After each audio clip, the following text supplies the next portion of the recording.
know you've been waiting for us. Are you ready? Okay, thank you. You ready? Yes. Okay, all right, thank you, Nick.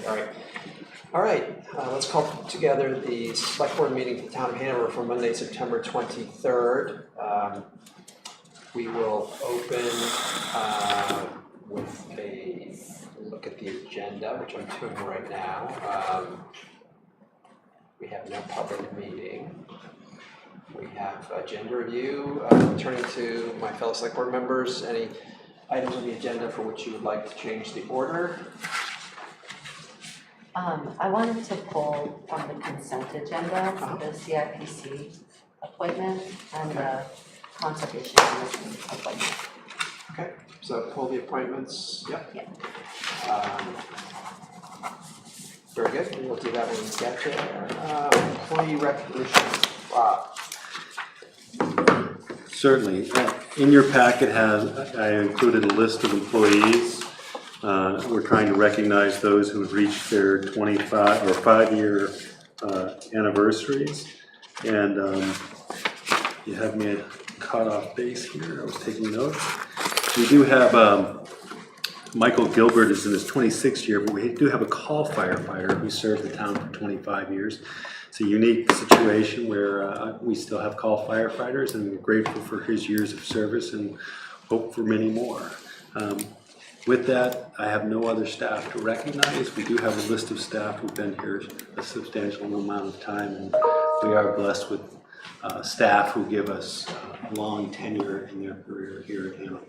Okay. So our thanks to Kenneth Helton for his service, 25 years. Thank you. We move now to comments from the public. This is the period of the agenda when the public is welcome to address the select board. We ask that one addresses issues not already scheduled on the agenda. We ask that individuals restrict their comments to 5 minutes. Questions will be directed to the chair. Are there any comments from the public?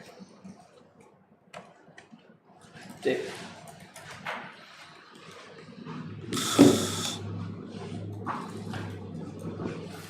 My name is David Vincelette. I live at 93 Lebanon Street in Hanover.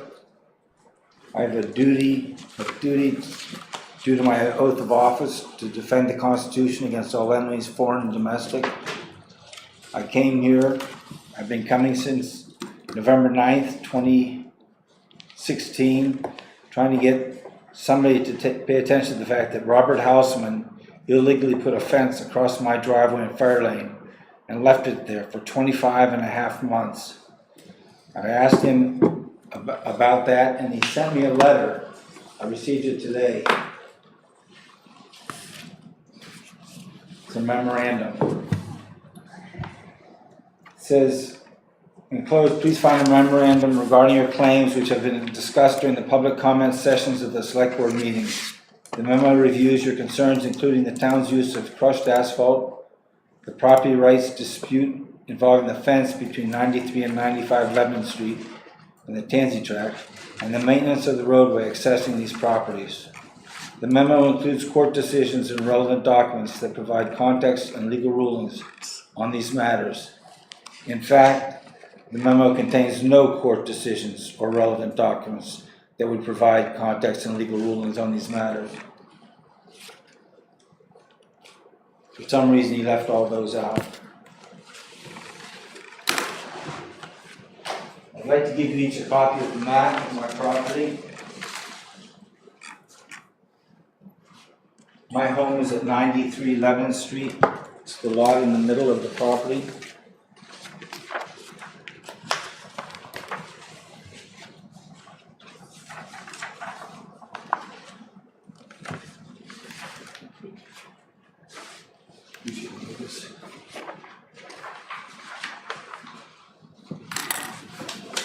In his letter, in his memo to me, on the back of one of the pages is a copy of this map. Mr. Houseman had this map when he decided to hold us hostage. If you look at it, you'll see that lots are numbered 91, 93, and 95. My home is at 93 Lebanon Street. And you can see the right-of-way goes completely across my property, and the sewer easement as well, go completely across my property all the way to my mother's property at 91 Lebanon Street. And there was never any interference with that driveway since 1984. That's been the historic driveway. It was described with this map, and yet Mr. Houseman could stand there and look at my house with the driveway to it and decide to leave a different opening for me. And think about that. He could see that the one driveway went to my home, but he chose to open a different driveway that didn't go to my home. This was just, I don't know if it's just pure evil or what it was he had in mind, some kind of retribution for me having stuff on the property entranceways. But there's no way he could not know that my driveway was being blocked. Not only did he know,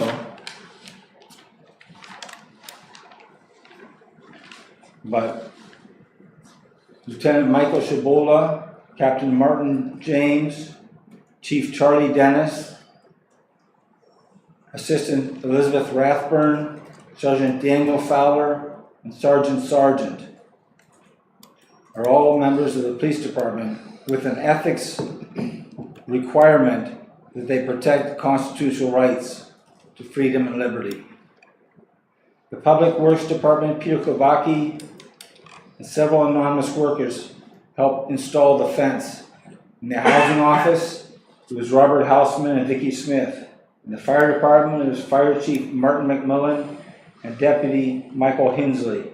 And the select board members during the restraint were Athos Rasius, Joanna Whitcomb, Nancy Carter, Bill Garrity, and Peter Christie. And the town managers were Alex Torpy and Julia Griffin. Now, I documented that the personnel policy manual, page 40, contains the reasons for disciplinary action. In violation of town ordinances.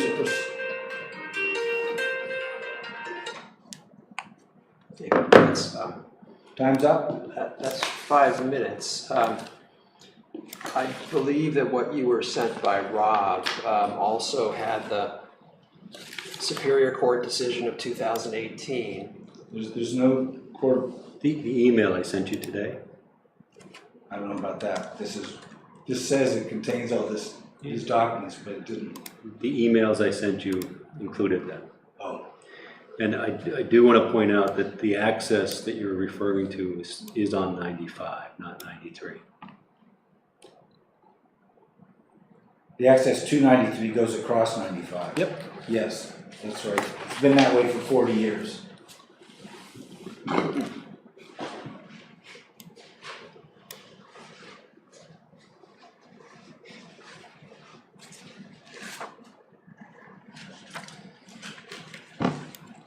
Rob, thank you for putting that material together. You're welcome. Perhaps we should provide it for now. For him? Yeah, no, I'll check with I'll make sure that he gets everything. Both In hard copy. Both electronically and hard copy. Okay. I spoke with him today. He gave me his email address specifically, so he could receive it electronically. I'll make sure he gets everything in hard copy. Thank you, Rob. Appreciate that.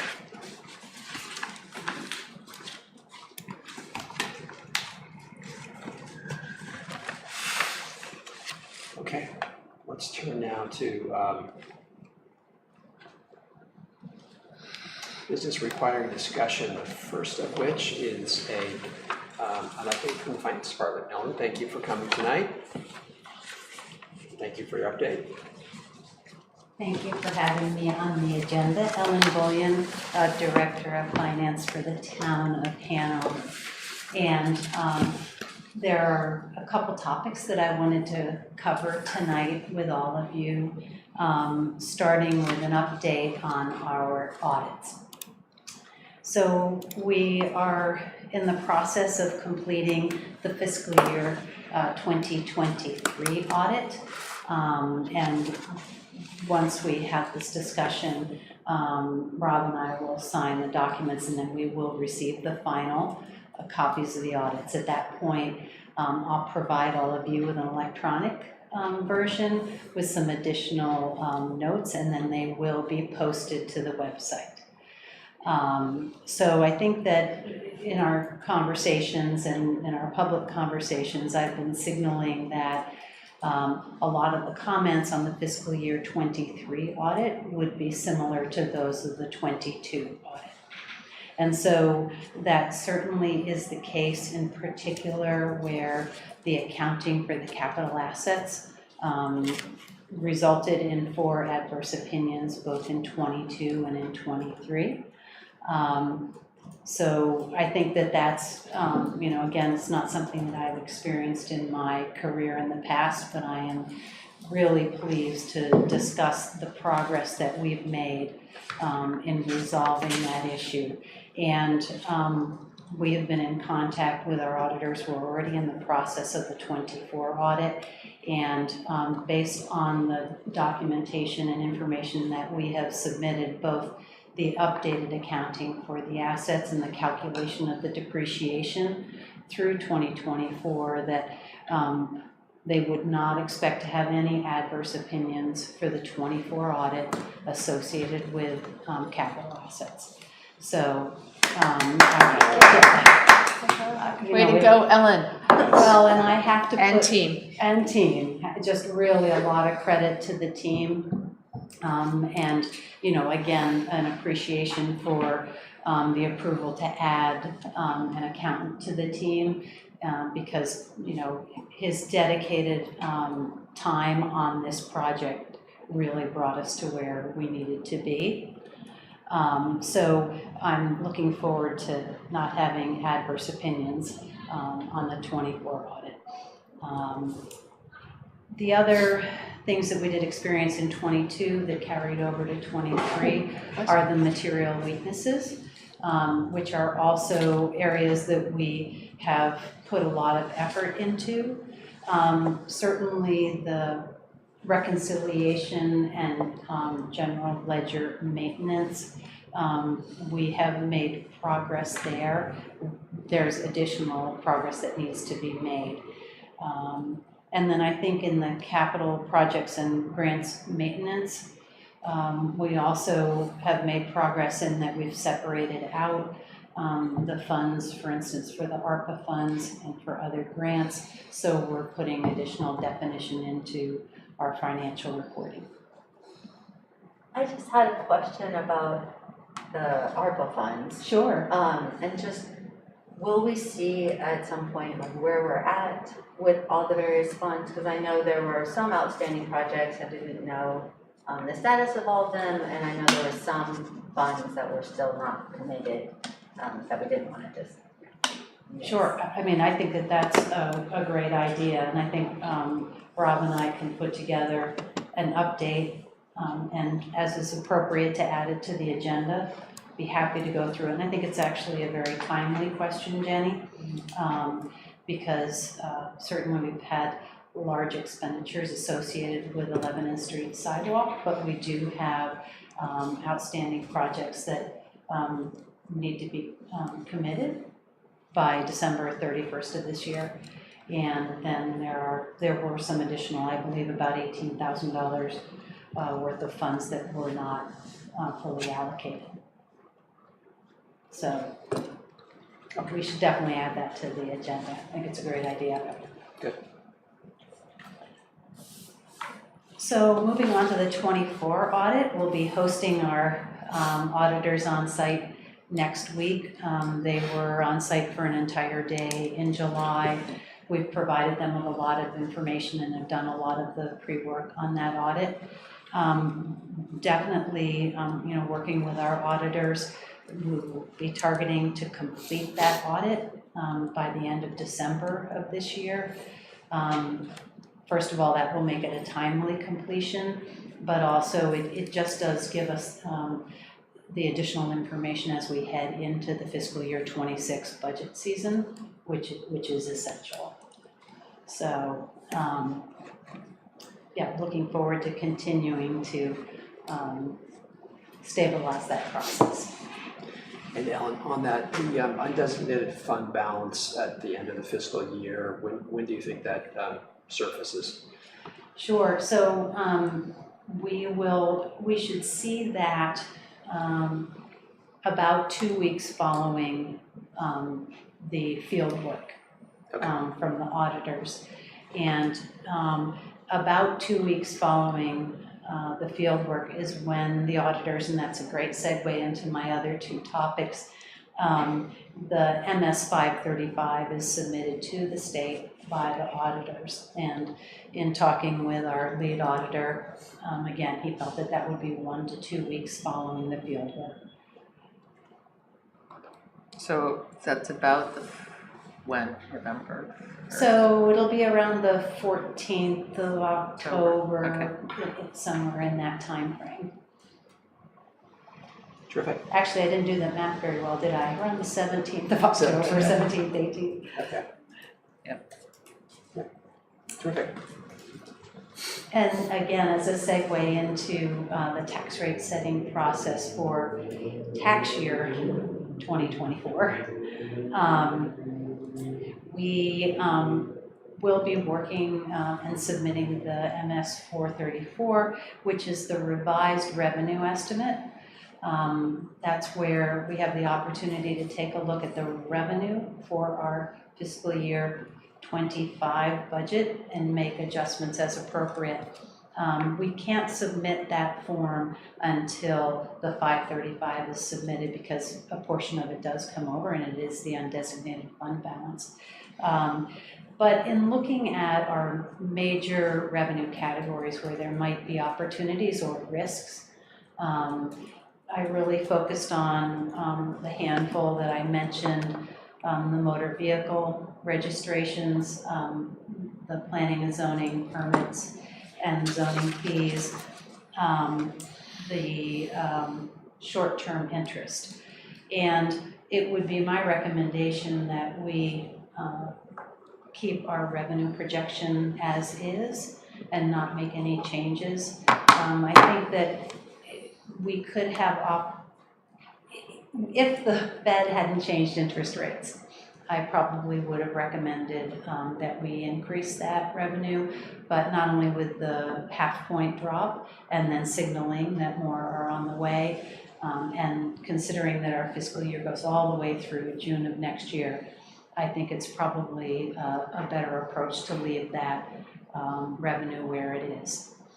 The one change that we will have in the 434 is in the meals and rooms tax. That will be published on October 1st, so early next week, and we'll have better information. Just as a reminder, for fiscal year 24, we came in at about $1.1 million. We have budgeted $950,000. So depending on where that comes in, if we do have additional revenue, then we'll follow up with a conversation as to whether the select board would like to see that additional revenue increase the undesignated fund balance or accrue to a reduction in tax rate, or a combination of both, which is where we ended up last year. And just timing wise, do you think that would be at the October 21 select board meeting? Yes. Okay. Yeah. And then, any other questions on those? And then the other update is just on the budget process. I am working with Rob. We'll have a timeline and guidelines, and if appropriate, I would like to target the October 7th select board meeting for that discussion, depending on what else is on the agenda. I certainly am having many conversations with the department heads, have meetings scheduled with them, and again, just trying to start the process now. Okay, terrific. Thank you, Alan. As a part of that, are you anticipating when the select board might have a discussion around the sort of tax corridor? That would be presumably not on the 7th, but at a later meeting? It would be at a later meeting. Okay. And also, you know, sort of putting in the context as we have in the past, sort of a 5-year look. But What do you mean tax quarter? A band, like last year we went out with 5 to 7%. Oh, okay. That's the sort of expectation. I was thinking of Hall Lane and I Oh, was yeah. like totally lost you. Okay, a band, I get that, yeah. or a range, Range. range, okay, Yeah. thank you. Right. You guys were on the same page, I was like, didn't hear that. Did you follow the quarters concept? Okay, Range, okay. Thank you. Range, yes, all right, sorry. Okay. Terrific, all right. Thank you. Other questions for Ellen? No. Thank you very much, appreciate it. thank you. Thanks for all your hard work. Good thank progress. you for all your support. So I can't use you as Thank my scapegoat. Like, yeah, range quarter, yeah. I was thinking about that too. Tax quarter, what is that?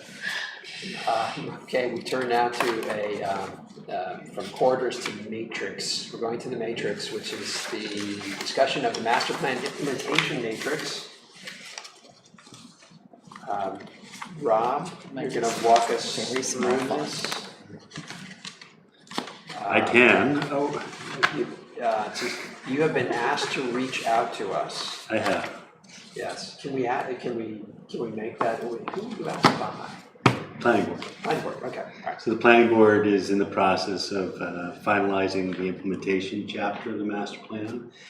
And they were hoping to have feedback from every individual or group that, or committee who's been assigned either primary or secondary roles in the master plan to help implement the objectives of the master plan. We've carved them out by group. This is all that are assigned to the select board. I think we got off pretty lately after seeing what the master plan entailed. Actually, 2.5 pages. Yeah. We can think of all of the work that was in there. And I realize that you're a lay board, and asking you to take on these responsibilities should be viewed as with support from town staff.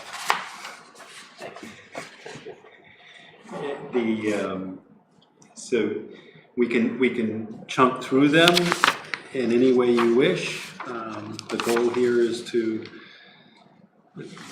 look at the time, the time frame, whether or not we have the entities assigned correct, staffing time, the cost, and does it support our pledge of a greener future, basically. So it seemed that advanced transit's in here 2 or 3 times, I think. And to some extent, we've already moved on some of this, right? In terms of increased frequency, the scheduling is more robust than it was. I was gonna say that I thought we should accelerate this work, that there's just a lot more to be done. And it's been widely effective and popular. But yeah, we added Saturday service and we added some frequency and into the evenings. And under the new direction, not that new anymore, by Adams Carroll, I think everything is just very well organized and responsive to surveys given on the bus and other surveys given to the community. And so I've been impressed at how he's been able to pinpoint where to expand transit and how they'd be well used. So, I happen to be one of the town's reps to Advanced Transit, and I'm also the chair of the planning committee. There are some things that we're looking to discuss in the near term. For example, how would additional housing north of campus impact the Brown route? The Brown route's our least frequent route. And there's an opportunity to see what we can do there to help support the nodal development known as, the Dresden neighborhood area, if or when additional development occurs out there. The Brown route, for those who may remember, used to run to Lyme, which is a gap in the system, for example.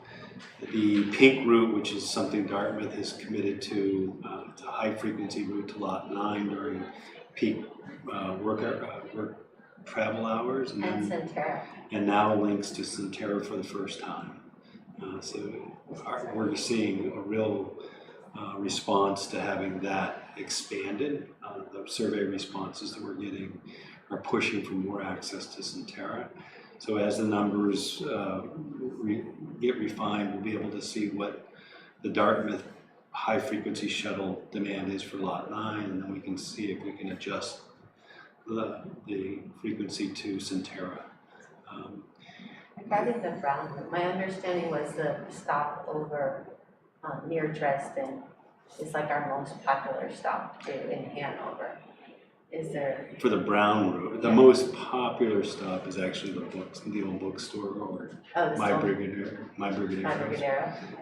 The highest volume stop is there. So the Brown route, because it also includes school-aged children, has a high volume AM and PM of ridership. They're cool. It's the cool school. The cool school bus. So I think the focus here is to see what we can do to continue to financially support advanced transit. The unique part about advanced transit is it's a fare free program. One of the very few that run fare free. And the logic behind it is that those who need it the most can't afford the fare. And by supporting it as a municipality and with Dartmouth Hitchcock and Dartmouth and others, we're enabling a system to thrive, and it does thrive. We are one of the most efficient, high volume, small rural carriers in New England. So the fare free program does work and has for some years. It also helps with headway timing. So when you charge, you lose speed. What's interesting is that all but one route runs through Hanover, and that is the Red Route, or Miracle Mile. So we are the beneficiary of transit in a way that no other community can speak to. So I think, in my mind,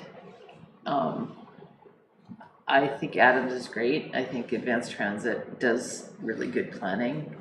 Like you said, does really good survey work, and they keep their 5-year plan it's a dynamic plan, is my experience. And I think that if there's demand for more transit, I think it would be great to have AT come in and speak to us and say, hey, this is our plan. We'd like to support, because I know the pink route is 2 years. It's a 2-year route, and it's funded by Dartmouth. 100%. And I think that's awesome.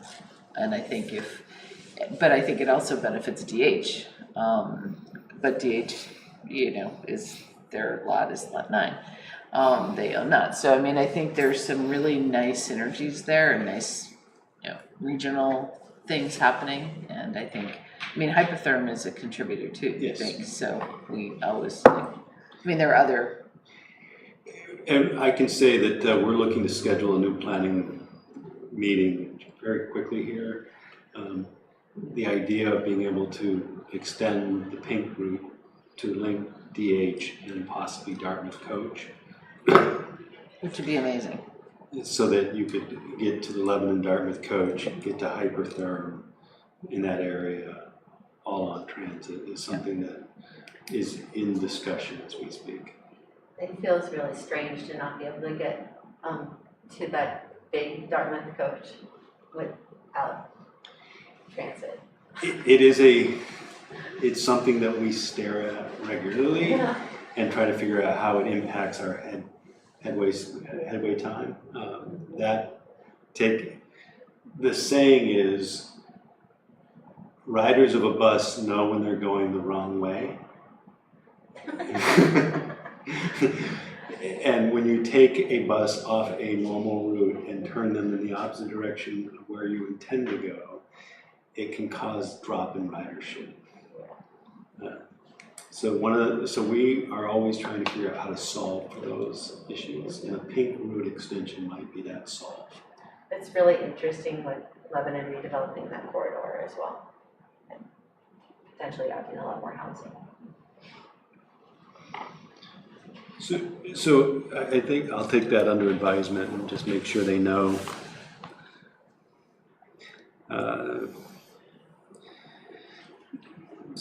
So how do you want to proceed, Gary? Well, just lastly on that point on advanced transit, we are funding our contribution from the parking fund, I believe, which makes a lot of, I think, industrial logic.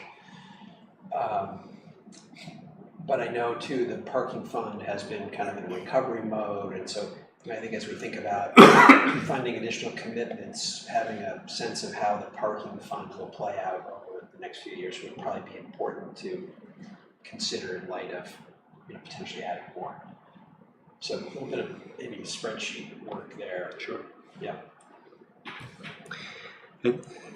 I do want to note that the town tried to work with our legislatures to get a change in the car registration fee to add an extra $5 that we could use for multimodal transportation, bike, and advanced transit type work.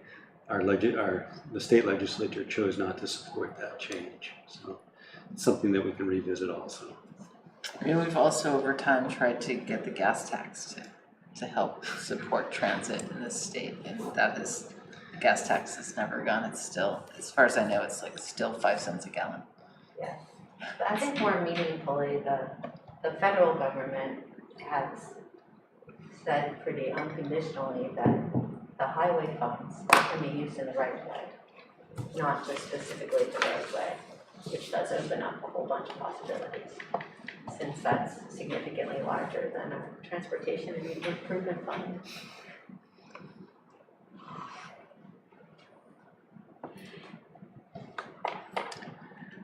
I was wondering where the complete street, there was a strategy maybe specifically in chapter 11 about updating the complete streets policy.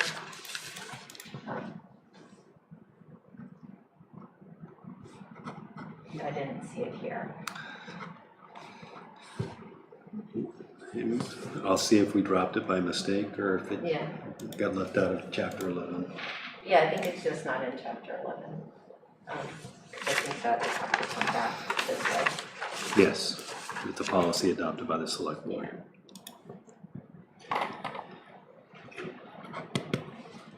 Remind us where we are on Indigenous Peoples Day. With the Indigenous Peoples Day is not a town holiday. It is not. It is not. Okay. Yeah. We currently do not recognize it as a town holiday. It is a state holiday. Yeah. Okay. And that would be presumably movement on that would presumably be in the context of union negotiations. It would impact our union contracts and our personnel policy. Right. Okay.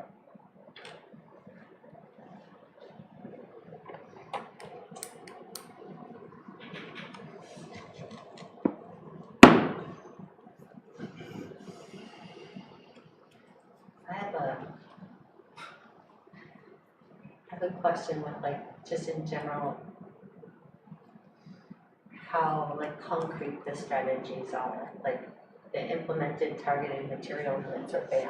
Could that include a fee rather than a limit or ban?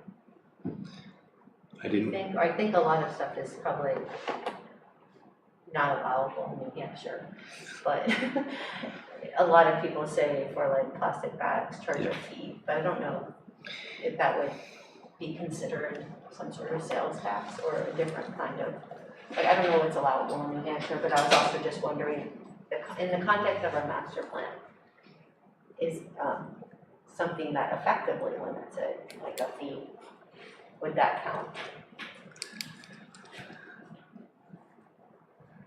Just a question.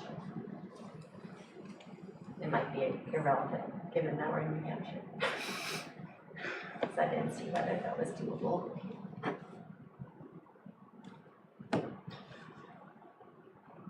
So Robin, I'm looking to other select board members for opinion here too. Is this something you feel like we should track? The select board to-dos with respect to the master plan could be something that we chart out and revisit periodically. I mean, it seems like some of these things we have made some progress, some we've discussed, so we can kind of have a status and next on the queue of things to execute, so that we continue to make progress against the timetable. And I don't know what the frequency of revisiting it might be, what might make sense, maybe a couple times a year, I don't know, but. So the first goal is to make sure we captured everything and you don't disagree with how it's structured, so that we can finalize. This is the final chapter of the master plan. The master plan has been adopted. This is just sort of the down and dirty checklist of the things that are in it. And the intent from a staff perspective is to actually issue a report annually on a status report, and to have a dashboard on our webpage. Okay. That sort of tracks all the projects.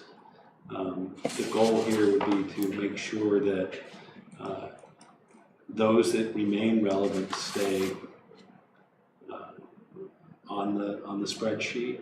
Those that are either completed or have timed out because there are new alternatives leave the spreadsheet or noted as no longer applicable, and gives us something to make sure we're all marching to the same list of structured vision for the community future. Was the planning board hoping that the select board would come up with the supporting entities? No, Okay. no. Alright, yeah, that was just because that was left like as a dash right now, Some of them, and some of them are not. But they would, some of them would have Yeah. supporting entities. those will fill out on their own Okay. generally. Alright, It doesn't need to be in the plan necessarily.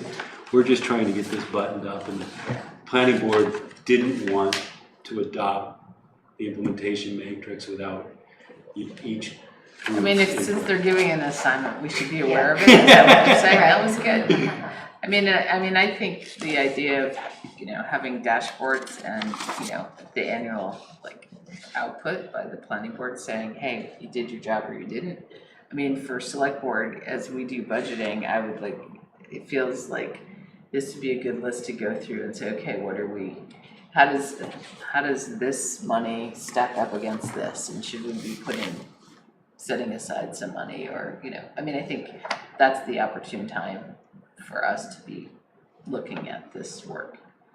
well, this and the strategies for all the other departments. Yeah. since all the Yeah. departments No, but I mean- flow through But I mean, there. if this is on our, if this is But on, this is a good start.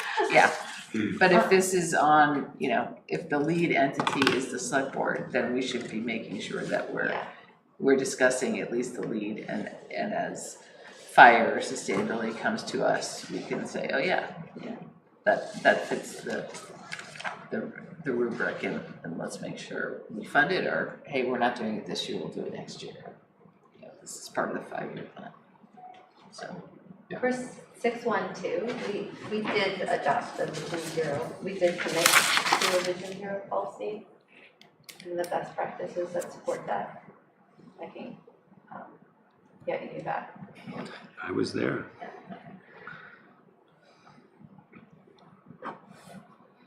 So you already checked one off the list. Look at us, we're very efficient. yeah, but as I It's- recall, we didn't do a $3 spent.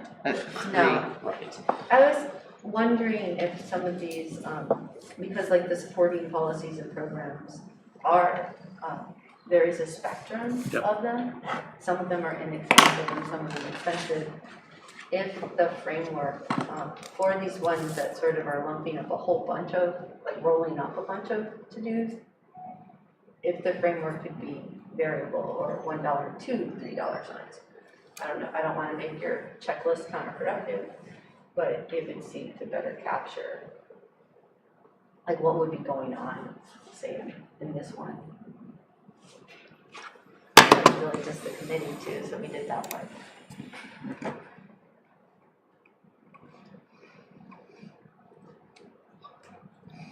Sorry, I just wanted to make sure I understood, Jay, are you suggesting that we made a commitment, but we haven't followed through on the dollars? Well, there's a couple things going on here, is like, as they're coming up with a strategy, someone's like, well, what does this cost? And we could either say, well, the commitment costs $1, or we could think about, for this particular one, it's a little extra confusing, right? And so we could just call it $1 for low and check it off and say the supporting stuff is going to be picked up in some of these other strategies. Or we could have it be $1 to $3 because there's multiple steps. Yeah, right, so it looks like 6.1.2, which is what, town-wide walking and biking accessibility and safety would be improved, is that what we're talking about? That's the overall goal. Right, And so. then, yeah, the strategy we were looking at was the 6-1.2. The Vision Zero policy, 5 to 9 years with $3 signs, which what's that? More than $500,000, is that right? Mhm. Yeah. Yeah. I mean, it's going to play out over many budgets, right? So, it's a little bit diffuse. So you were suggesting we should take it down to $1 sign? No, she was suggesting that it could be $1 with a dash and then $3, because some of the policies would be very inexpensive, but some of the programs and other things would be very expensive. So it's a range. I see. Okay. So Yeah, I mean, some points, but I mean, that's kind of a drill down on how to do it over time. Does it all add up to $3 signs? Not if it's part of other projects. I mean, the most expensive thing, federal guidance is on certain roads that are of higher speed or in higher volume, you really need separated facilities. So even those, like our multi-use path along Lyme Road costs $60,000. It costs $60,000 because we created that when we resurfaced Lyme Road. Like that's kind of peanuts compared to what we spend on our highways. And it's slated to last 50 years, while we're resurfacing Lyme Road every like 7 years, right? So there's like two things, it's $1 to $3 or it's $1 to $2. Like it just sort of depends how you attack the projects. The commitment obviously is less expensive than building a path. Something like changing the operating speeds of a road, that's very inexpensive. Change the sign. Sometimes changing the operation of a road is like a little bit of money, but not a lot of money. Like diverting traffic, like between the Dresden neighborhood and the Richmond Middle School. You can't drive through there anymore. So it was the cost of two things. But that's not like tremendously expensive. Probably still $1 sign. I would imagine a lot of these are like that. As you spool them out, there's going to be some stuff that's, maybe just changes policies, and someone's going to call capital. Like basically if the operation of our road supports like calm speeds, everything else is cheaper. That's one way of thinking about it. If we want to build for like high capacity, high throughput, high speed, then this costs a whole bunch of money. You're talking about building a lot of infrastructure to provide a modicum of safety for people walking and biking. So I think what's interesting about this policy is if you think about it as an approach to designing a system, then it could be very inexpensive to implement, so long as we're thoughtful about how this system is working together as we like redo each of the roads that we're gonna redo anyway. Right. With our So- highway money, I mean, our right-of-way money. So I was gonna say, to address what you're saying, I don't think we can imagine we could go down, drill down to 6.1.2 or 6-1.2 and have A, B, C, D and have $1 or $3, whatever. Yeah. So, but I think what is better is, I think having a range. Yeah, I think for I this think one made if sense this to one we have a can do range. that, and then, And then similarly, the time frame might be variable on this one rather than the 5 to 9 years, because there's definitely low-hanging fruit we talked about even at the last Selectboard meeting, like looking into the speed of right, Westfield Upper Lebanon. It's really, I mean, it is some effort. You have to conduct some evaluation of the roads, but then you just change a sign yeah, or I take down think, a sign. It's practically free. I do, in terms of feedback, Rob, some of these things, I can look here and say, oh, it's 5 to 9 years. I'm off the board in 2.5. So, I kind of, sorry, not my job. No, but what I'm saying is that I think there should be an asterisk at the time frame, and if opportunity presents itself in 2024, which is 0 years, versus 1 to 4 or 5 to 9, I think we should be seizing the moment. I think the another thing that the planning board was wrestling with was this idea of when can we realistically expect this to be done versus when it has to start.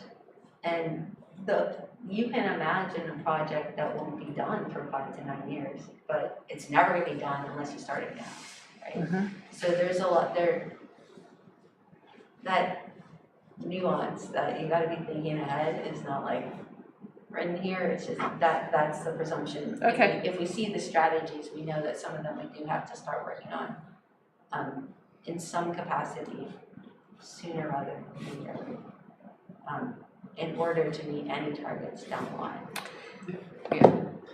And I think this is the first step, is to get the list, assign responsibility, start tracking it, and start figuring out ways we can start to make progress.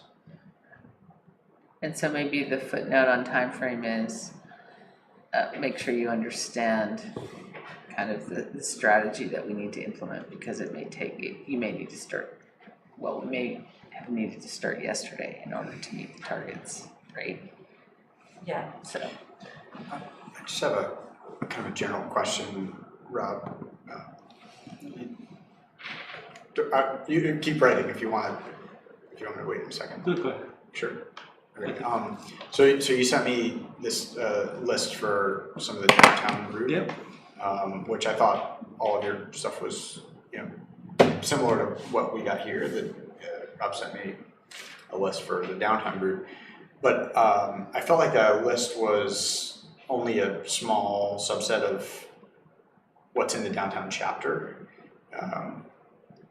and I actually felt like the downtown group would have been responsible for a lot more. But then I started thinking about, okay, the downtown group is kind of this like thing that isn't real, and I shouldn't say it's not real, but it's not formal. It's not supported by the town. There are no town staff people who are assigned to support it. So as we are thinking, again, I guess the members of this group, or I shouldn't say the members, but the people who have been active in doing things, how do we think about that? How should we think about the downtown chapter, the master plan, but then also support from town staff and things like that in order to get this stuff moving? Or am I too early to be thinking about that? I don't think you're too early, so what we can do is package all of the downtown chapter recommendations so that you can see what other entities are involved. That would be great. Because some of them fall to the town. Mm-hmm. View the downtown group as an advocacy group also, as it relates to regulatory change, improvements to the corridor, and other things that have all been discussed.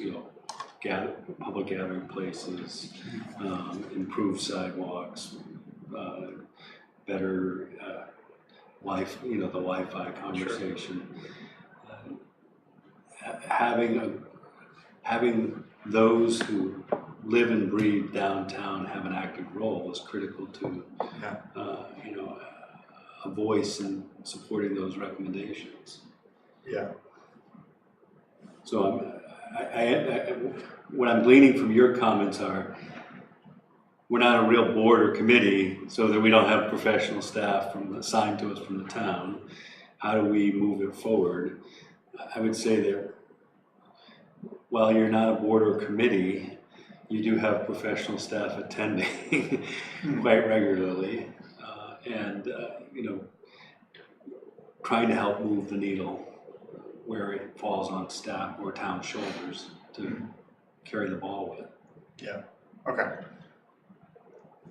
Did I twist it enough? No. Yeah. I mean, I think that's a good answer. It's probably the best answer you could give. But I think especially as we go into, I don't know, budgets and all that kind of stuff, it needs to be something that we continue to think about because, the downtown, of course, like the small businesses in the downtown, like having a vibrant downtown, helps those small businesses. But also the reason we have a whole chapter about it is because downtown Hanover is it's like a key strategic part of Hanover and our tax base and Dartmouth College and lots of other things. There's a ton of volunteerism, which is awesome, and we don't want to prevent that by formalizing things and having paid official people that are now now have all these expectations. But also, there's a lot of stuff that has to happen that I think if we only rely on volunteerism, we may never get there. Yeah. So what was sent to Jarrett and the Economic Development Group Downtown was this, what is it called? The downtown chapter. The downtowns. But there were things pulled out of the strategies that were left to the town versus the group. And so what you're saying is you're going to pull them all together and identify this is town, this is Parks and Rec, this is the non-group group, or whatever. That was my understanding. Yeah. That's okay. Follow. It's herbal tea. It's not caffeinated. And I guess that kind of leads to a bigger discussion of there's a ton. I mean, I don't know how many strategies we have in the whole master plan. There's hundreds. And I was like, Ryan added them up. I was looking at these responsibilities. I'm like, man, that's not too much. I know. That's what I was like. Excellent. 2.5 pages. Yeah. But there's a lot on there. On 10.1.1, the setting diversity targets, for some reason I thought that didn't make it all the way through because people were wondering if that was possible, but maybe it did. But I did have a question as to what is legal.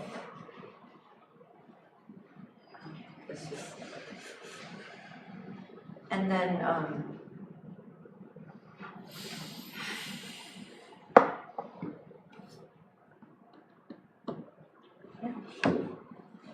that's it. I'm a little flummoxed about 10.4 encouraging the town manager and select. I don't know what this encouragement is going to look like, but I'll come up with something. It might be like a singing telegram.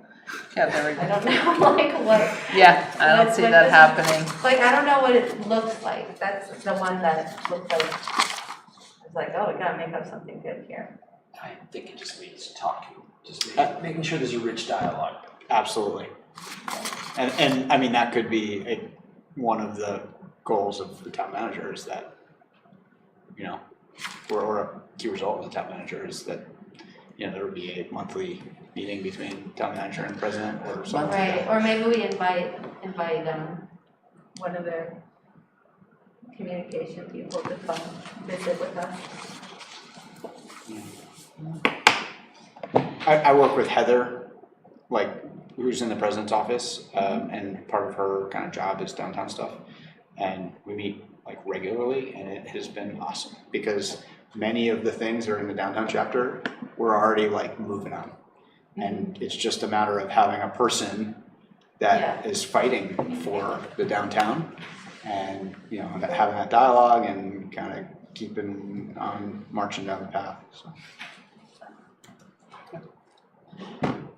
Terrific. So I think what I'm hearing is no one is objecting to any of these objectives. No, not at all. So I think we're getting a green light back to the planning board.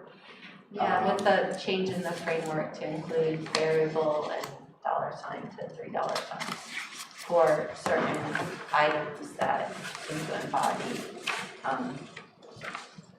multiple points of attack. Right. Okay. Okay.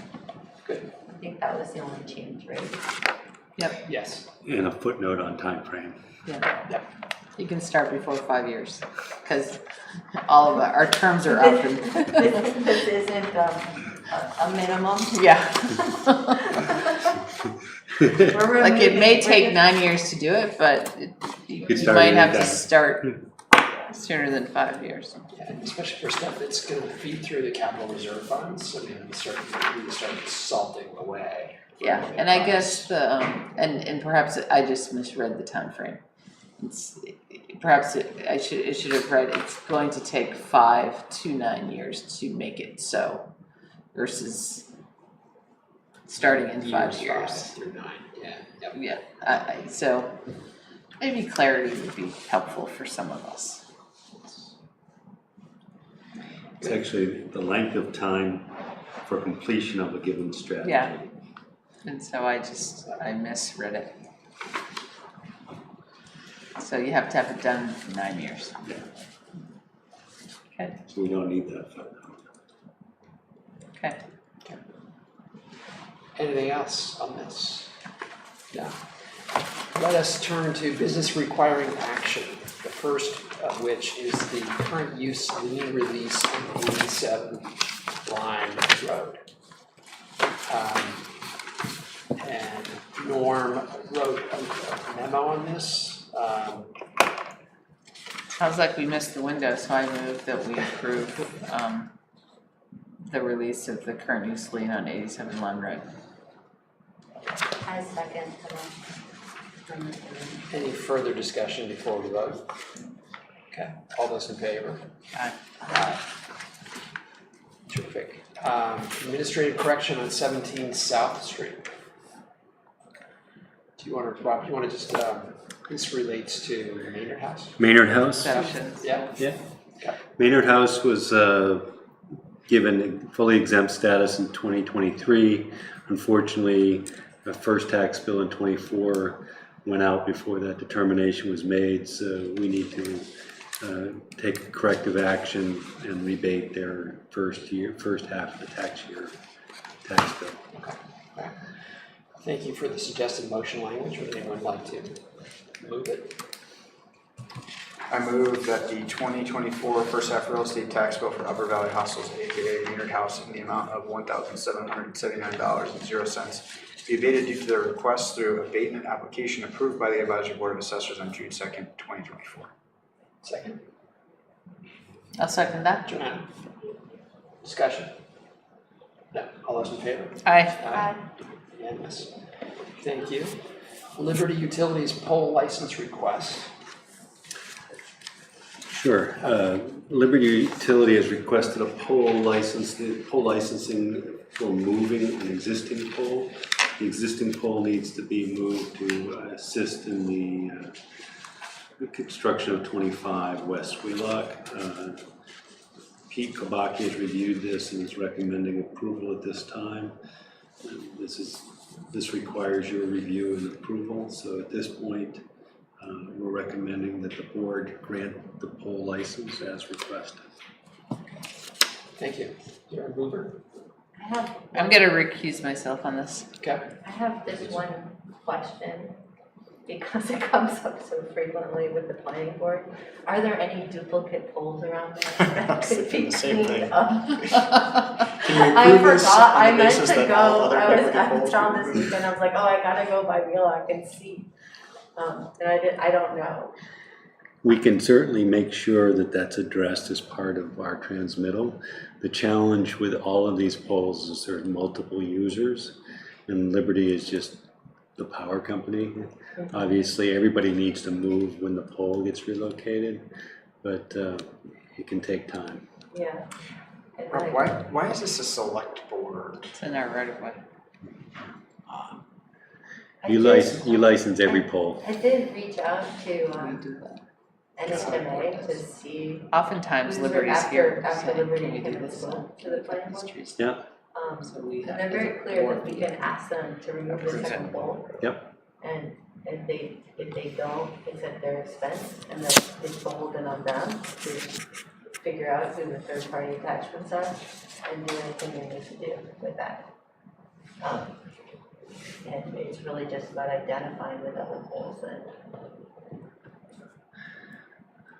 I don't know, if anyone from the planning board is so interested in this that they're going to catalog all the double poles. But that seemed like that was an option. I don't know if they're.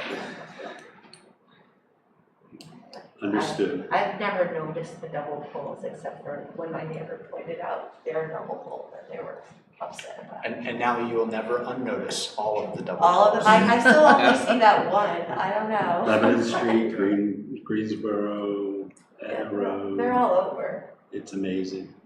but, yeah, so apparently we do, if they don't respond within a certain time frame, then we can bill them for us taking it I down. love that. We have to, yeah.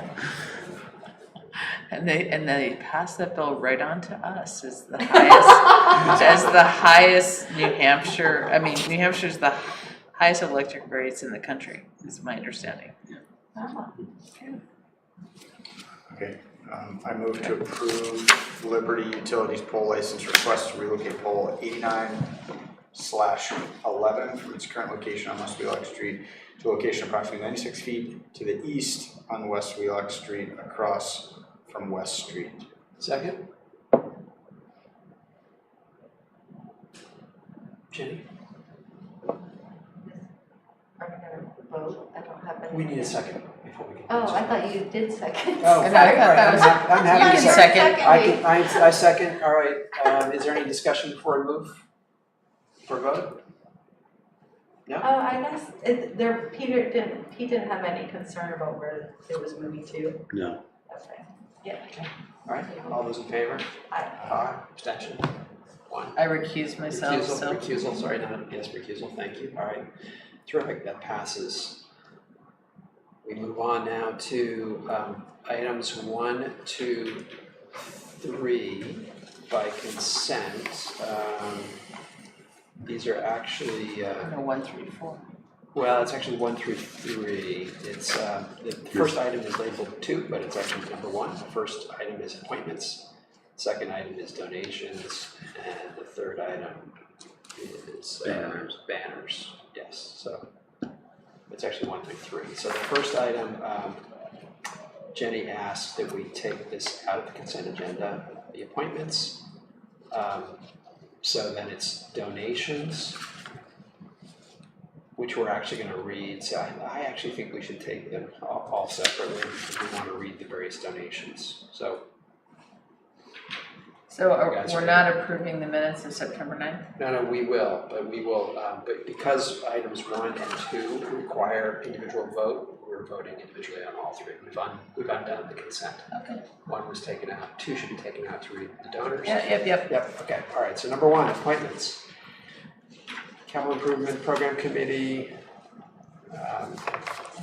Kari Osmus appointment, Conservation Commission, Whit Spalding appointment. Jenny, you asked this be taken out of the, Yeah. Yeah. For the Capital Improvement Program Committee, I was just hoping to know more about the process. As I understood it, there were 2 candidates, or at least 2 candidates who had expressed interest. Sure. And I just wanted to know about the process, have they already been evaluated? Aren't they being considered yet? And if they've been evaluated and rejected, they should probably know that. So, Kari is a known entity to me, and the request for her to serve based on her experience on the Finance Committee made sense. Lawrence Walter and I met on Thursday. He's a resident who I believe was your neighbor when he first moved to town. Lives on East Wheelock. I think he lives just north of Verona Road, or east of Verona Road, excuse me. He has submitted a letter of interest to serve. He is, that came in on Sunday. Otherwise, I would have had it in your packet. With regards to the student, I have not reached out to the student yet. And I can do that. So my practice is, with all the boards and committees that I work with, is an attempt to meet with, discuss, give a broad overview of the role of the individual, whether it's planning board, zoning board, capital improvements committee, or conservation commission, and engage them with what our expectations are for time commitment, what their background interests may be, and how it fits the committee. And then we have a dialogue, often over coffee somewhere. So Lawrence and I met in my office. You'll have at least one more member for zoning board coming up. We met on Thursday in here. So I don't know if I answered your question. Yeah, I guess I'm just thinking if they haven't all been evaluated, then maybe we should see that part of the process through. Okay. Or maybe people know. All right. So how many vacancies are there on CIPC? 2. 2. 2 regular members or non-affiliated members, and up to 4 alternates. I think we decided on 2 alternates. 2 alternates, plus, yes, non-affiliated alternates. Okay. So right now we have 2 people who submitted a letter. You have Lawrence and Kari. and a student earlier this summer submitted an interest. Okay. And Lawrence reached out earlier this summer as well. Okay. Lawrence reached out to me, and then it took us a while to coordinate our, Gathering. yeah. Getting together. Okay. And so who is it, and the select board appoints these just like our other committees? Yeah. So, okay, so, and you're recommending that we appoint Kari given her track record and see about these other 2 people? I will have Lawrence on the next agenda for appointment. Okay, My hope is to have a chance to meet with the student candidate. okay. But we Well, can, it sounds like we have 4 positions, we have 3 people, so. Yeah. Right? Yeah, including the alternate positions, yep. Yeah, okay. Okay. Are you okay with putting this forward, Jenny? Oh, I or- think that we should delay any appointments until we see the process through for the people who reached out to Rob earlier in the summer about wanting to serve on this committee. because there's committee members and there's alternate members. Yeah. There are 2 committee member positions and then there are 2 alternate member positions. And so do you have an opinion, I mean, you apparently have recommended 2 people to serve on the committee. You recruited a couple people. Do you feel like should they both be permanent members? Should they? And I feel like Rob should finish this evaluation process. He hasn't had a chance to meet with the student. Okay, and then make a I think- recommendation? Yeah, Okay, I think the student is capable in my estimation, but I'm sure I'm not asking the same questions that Rob would ask. okay, I think Lawrence is very capable and has an IT background, which would be really important. I also think that we have to figure out a way to increase user participation because it's 10-1.4 on our list of strategies. To be done in 1.4 years. That could take an alternate, but I just think that the process should be, completed. yeah, especially since it was started a while. And I know our town has gone through a number of transitions. And the CIPC just finished their bylaws at our last meeting. Okay, that's fine. Yeah, Sounds to me. I concur with that. I think Kara is obviously very capable, but she's also on several. Not anymore.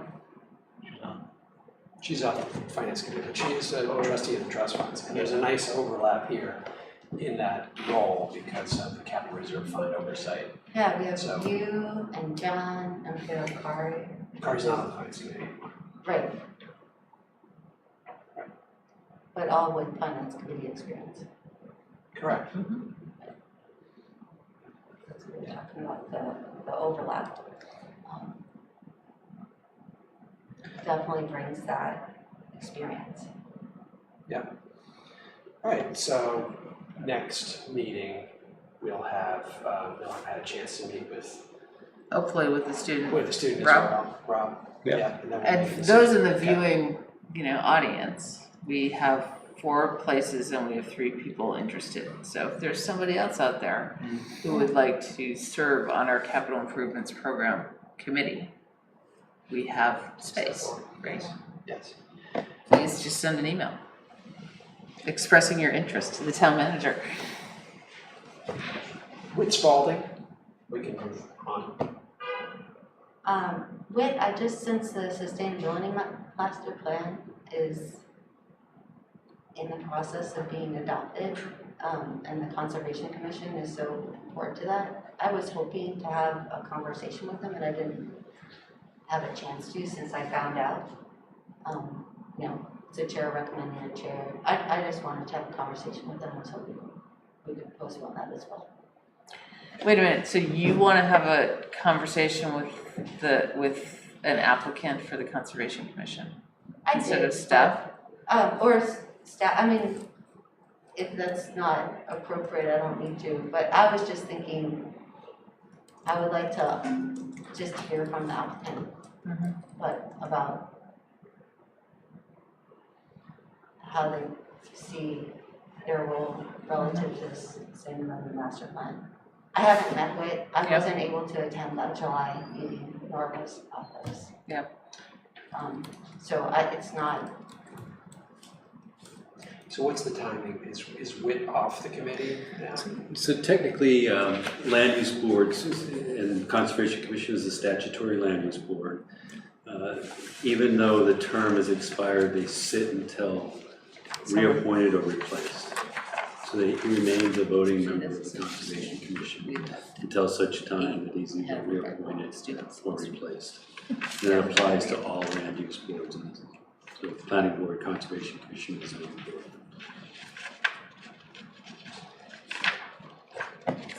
Okay, so his appointment needs to be done tonight? Or, It doesn't need to be done tonight. We have a number of people on our, often have people who have terms expired, but they continue to serve because those are the bylaws. Yeah. And then I don't, until, I mean, Rob, as the town manager, you're submitting his, We he reached wants out. to he wants to serve again? Yes, so the It says the chair submitting the chair. But, yeah, so. He's requested to be reappointed, right? Yeah. So what we do, those committees that have assigned staff, we're asked to make sure that anybody who is currently serving on the board is either current in their appointment or is reappointed.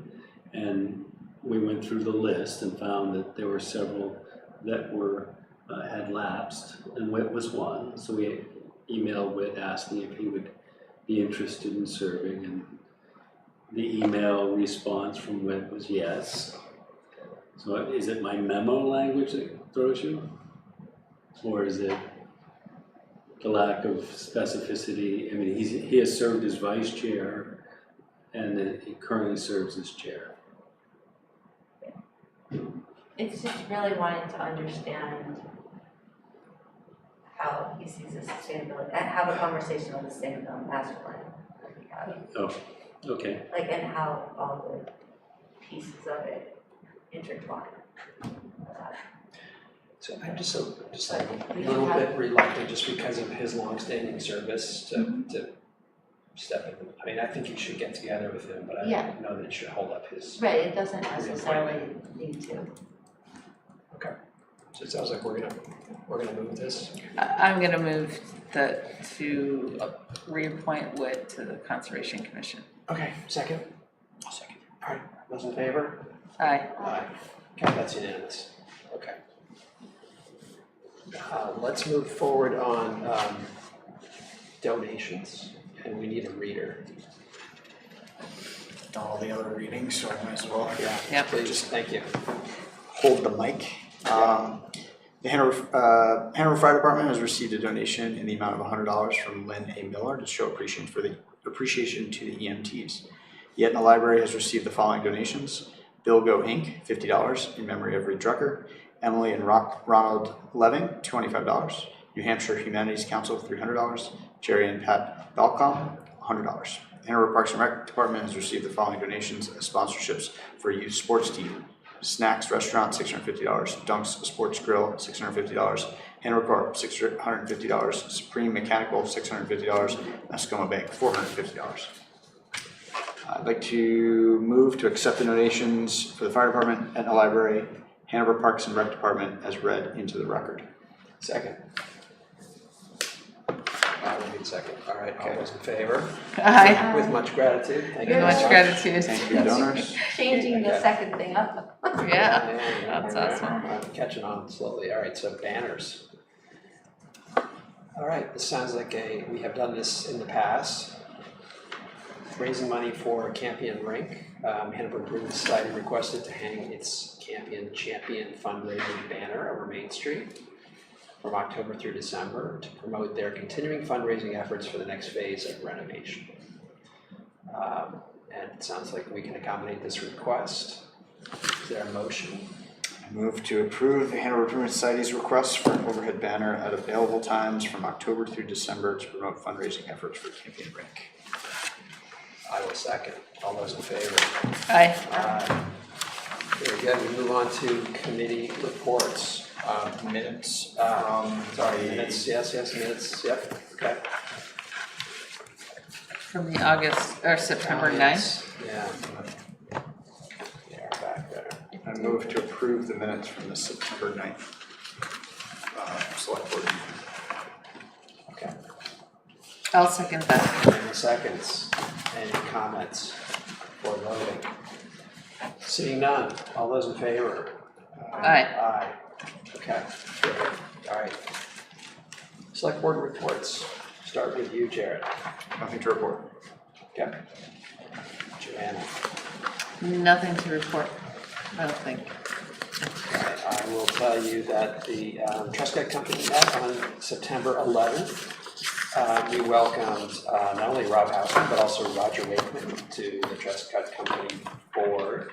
We will meet again in early December For our annual meeting, one topic of which will be the budget, the second topic of which will be the extent to which we will be allowing deer hunting mostly on the southern end of the site. We do have a deer population problem on the southern end of the property. So that will be a topic. Was deer hunting ever not permitted? Yeah, you didn't used to be able to go on the Trescott Company lands. It was, That's why we have a Trescott Company deer herd issue. Yeah. They're actually slightly mutated inbred because it was an enclosed 2,000-acre fenced-in area that was heavily Can populated. you see? They're They're smaller? Yeah. Okay. or were smaller. gosh, that's so cool. They're evolving.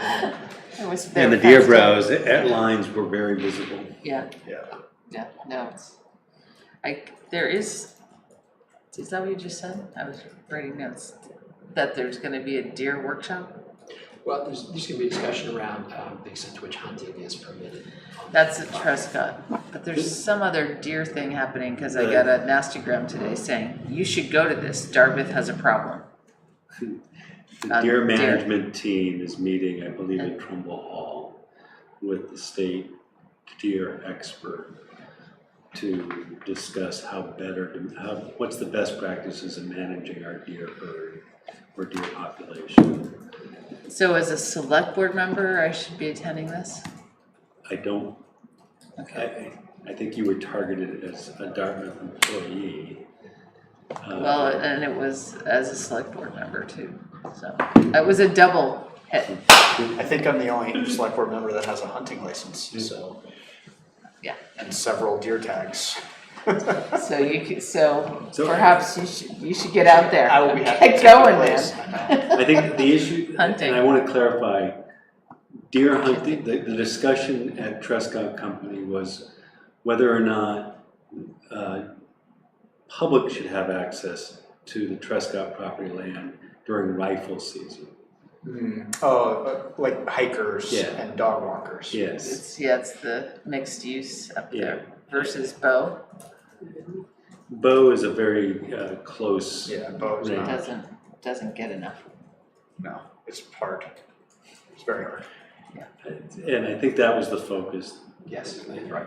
And what I think the takeaway was limit use of foot traffic on the south parcel, which doesn't have much access already. Right. And it'd be hard to limit access on the north parcel because of the number of points of entry on it. Yes. Where's, like, I always have trouble. So the south parcel is, Across the street, I believe. well, I'm just looking at the map behind you. So it's on the other side of Trescott. No, Trescott is below that blue line. So there are the ponds. I'll confirm what they meant by the north parcel and the south parcel, but that's how it was presented to us. Yeah, it's more west than east.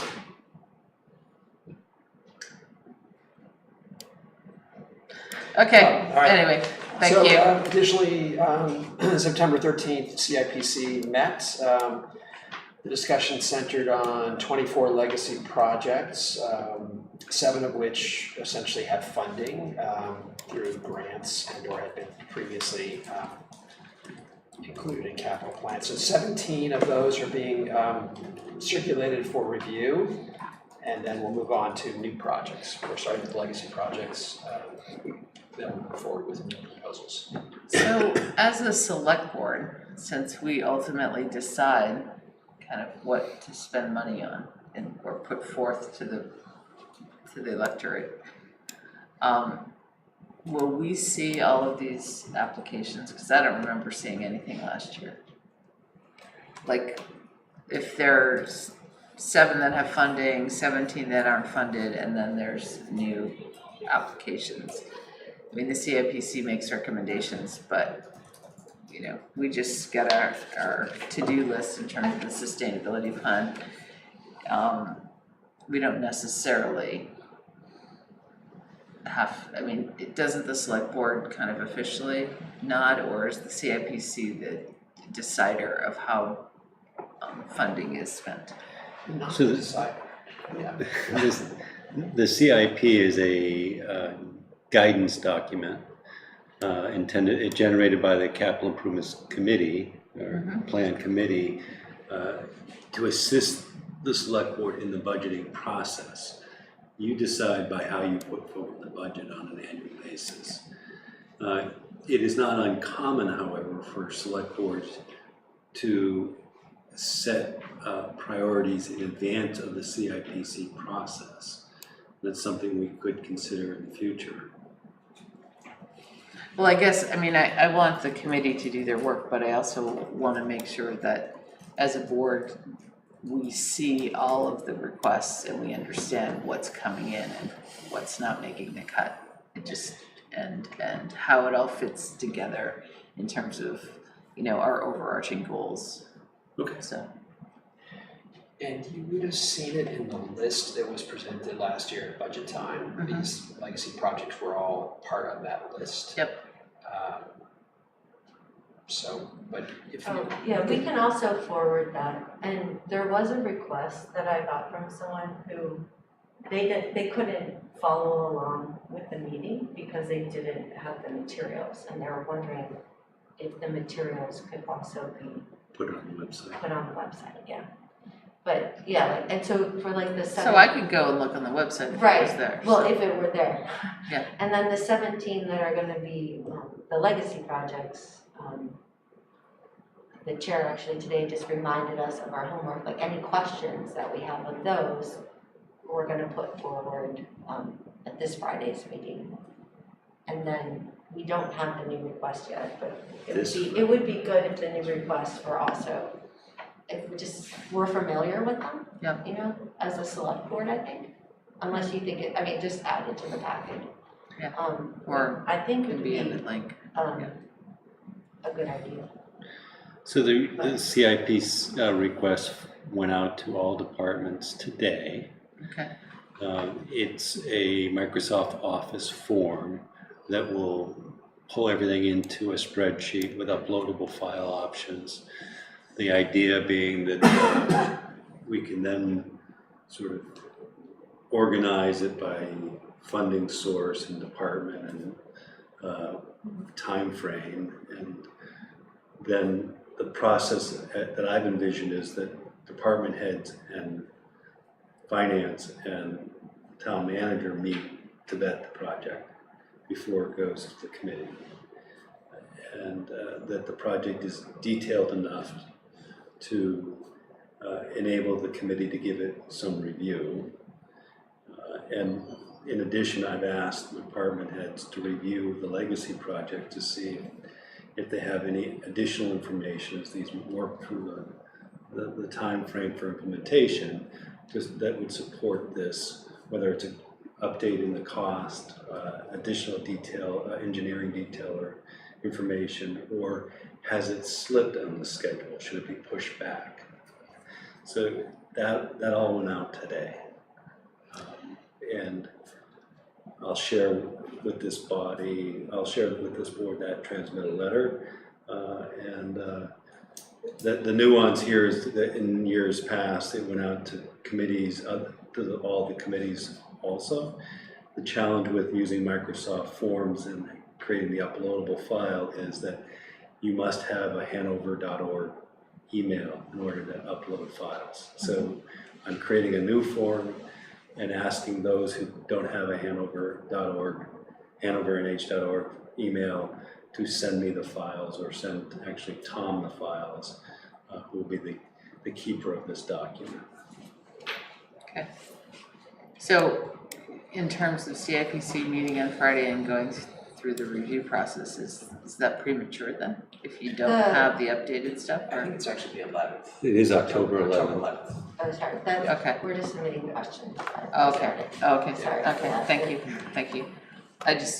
And that's just for the projects that were already in the system. Those are ones that previously were in the capital reserve program. Okay, yep, Before we formally had a capital improvement program. okay, great.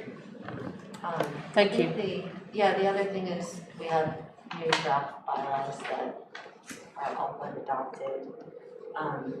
And it continues to come up that the Hanover Library Board and the Select Board need to decide on some things for the capital improvement. Yep. And that was, actually, I missed the Howe Library meeting because I was double booked. But I did meet with the chair of the Board of Trustees and the director of the libraries to talk about that. And they, like every half a dozen, every 5 years or so, the MOU between the town and the Howe is, re-examined, studied, and tweaks are usually made. And so that was one thing that they asked about, and the other thing was also, capital stuff, and just for clarity. So the MOU tries to be clear, in terms of what the Howe Corporation endowment can be used for, programming, some staffing, new stuff, like if there's like a reconfiguration to make the space different, more contemporary, perhaps. But general maintenance goes to town. We pay for the basic staff, we the town. So anyway, they said they were gonna send me a copy. In fact, it may even be in my mail today in terms of the draft, not the updated memorandum of understanding, or MOU, MOU. And I actually spoke with Ruby today regarding CIP, and I said the goal is to get the projects in the schedule, and we can work through how it's funded, but not having it in the schedule puts some projects behind. We don't want to argue about whether we should fix the leaking roof. We should fix the leaking roof to protect the asset. So that was my analogy. Thank you. Good. Okay.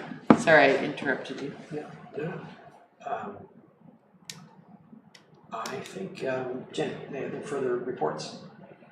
Yeah, from Sustainable Hanover, the big push right now is it's really just 1 penny more for the greenest power, so I'm promoting that again.